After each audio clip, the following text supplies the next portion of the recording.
Hello everybody, this is Moses from Zaatargardens, and this is episode 33 of Gardening Without Edits. I'm going to show you something really quick here that I do to my chives to ensure they keep producing all year long. Because once it does this, it really is a standstill. It really doesn't want to do anything. That's what I've noticed with experiments of last year.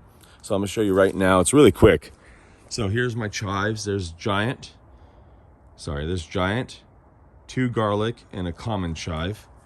So once you start seeing the flowers come out, like you see here, you got to pop them off. Don't let them flower. Once they flower, they could be a big problem actually, or some people might not mind it, but if it flowers and seeds, you'll have perennial chives everywhere. And that's something I don't want. These flower buds are edible. You may have to do some research to see if it's okay to eat them. I eat them anyways. I haven't done research to see if it's can harm you in any way, so do some research before you eat the flower buds. But I eat them, and so far I don't have too many problems. But yeah, take out the flower buds, and that's not it.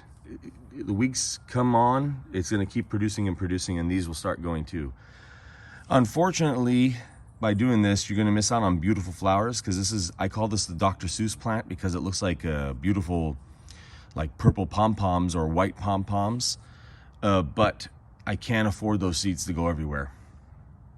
So there's my tip. Happy gardening, everyone.